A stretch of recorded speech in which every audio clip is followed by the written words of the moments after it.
పేరుకే జిల్లా కేంద్రం కానీ అభివృద్ధిలో పట్టణాల కంటే కూడా వెనుకబడి ఉంది. అయితే ఈ పరిస్థితి త్వరలోనే మారనుంది. సీఎం కేసీఆర్ ఇచ్చిన హామీ నెరవేర్చేందుకు సిద్ధమవుతున్నారు. దీంతో నల్గొండ రూపురేఖలు మారనున్నాయి.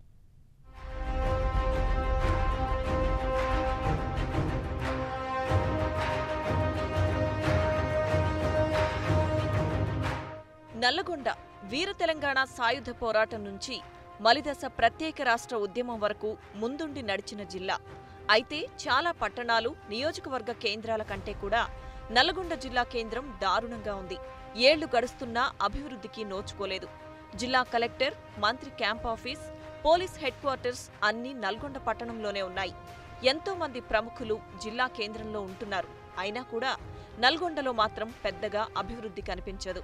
ఉద్దండులైన రాజకీయ నేతలున్నా జిల్లా కేంద్రంపై అంతగా దృష్టి పెట్టలేదనే ఆరోపణలున్నాయి.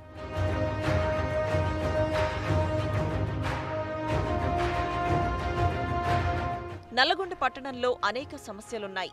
ఓ మోస్తరు వర్షం పడితేనే కాలనీలు నీట మునిగిపోతాయి. 2007లో అప్పటి కేంద్ర ప్రభుత్వం భూగర్భ డ్రైనేజీ పనుల కోసం నిధులు మంజూరు చేసింది.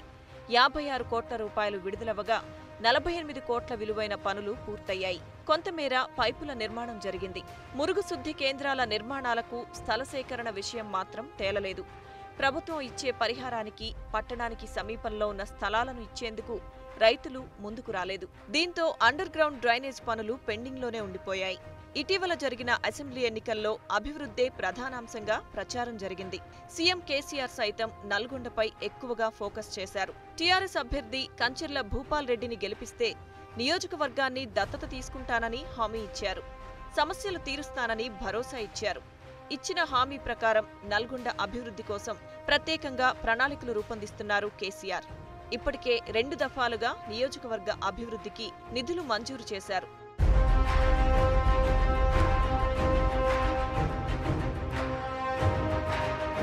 నియోజకవర్గం పరిధిలో డ్రైనేజీతో పాటు పెండింగ్లో ఉన్న టన్నెల్, ఎస్ఎల్బీసీ పనులు త్వరగా పూర్తి చేయాలని, సాగునీటి కాల్వలను, లిఫ్ట్లను మరమ్మతు చేయాలని స్థానికులు విజ్ఞప్తి చేశారు. ఎస్ఎల్బీసీ ద్వారా పారుదల నీరు, అదే రకంగా రక్షిత మంచినీళ్ళు అందించేటటువంటి స్కీమ్ ఉన్నప్పటికీ సొరంగ మార్గానికి సంబంధించినటువంటి పనులు చేపట్టకపోవడంతో, దాని ద్వారా నీళ్లు రాకపోవడంతో సంవత్సరాల తరబడి సొరంగ మార్గం పనులు జరుగుతూనే ఉన్నాయి. కానీ దాని ద్వారా మాత్రం నీళ్లు రాకపోవడం అనేటటువంటిది అధికారుల నిర్లక్ష్యం, ప్రభుత్వాల నిర్లక్ష్యం. ఇక్కడ ఎన్నుకోబడినటువంటి ప్రజాప్రతినిధులు దాన్ని పర్యవేక్షణ చేయకపోవడంతో ఆ పనులన్నీ కూడా ఎక్కడికక్కడే ఆగిపోయి ప్రజలకు మేలు జరిగేటటువంటి పని కాకుండా కీడే ఎక్కువ జరుగుతున్నటువంటి పరిస్థితి ఉంది. ఇక సీఎం కేసీఆర్ త్వరలోనే నల్గొండలో పర్యటించే అవకాశం ఉంది. ఇప్పటికే డీపీఆర్ తెప్పించుకుని మరీ అభివృద్ధిపై కేసీఆర్ దృష్టి పెట్టారు. ఇటీవలే నియోజకవర్గం అభివృద్ధి కోసం ముఖ్యమంత్రి ప్రత్యేక నిధి నుంచి 33 కోట్ల రూపాయలు మంజూరయ్యాయి. వాటిని 780 రకాల పనుల కోసం ఉపయోగిస్తామంటున్నారు స్థానిక ఎమ్మెల్యే భూపాల్ రెడ్డి.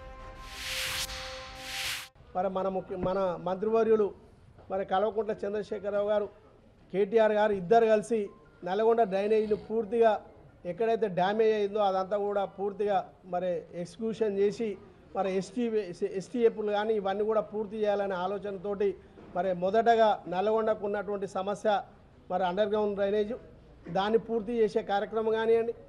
అదేవిధంగా మిషన్ భగీరథ ద్వారా 116 కోట్ల రూపాయలతోటి నల్గొండలో ప్రతి ఇంటికి నీళ్ళు ఇచ్చే కార్యక్రమంలో పనులు జరుగుతూ ఉన్నాయి. మరోవైపు కేసీఆర్ పర్యటనకు ముందే పెండింగ్ పనులు పూర్తి చేసేలా ప్రణాళికలు రచిస్తున్నారు. ఇప్పటికే నిధుల వరద ప్రారంభమైంది. మరి సీఎం కేసీఆర్ దత్తత తీసుకుంటే పట్టణ రూపురేఖలు మారిపోవడం ఖాయమంటున్నారు అక్కడి ప్రజలు.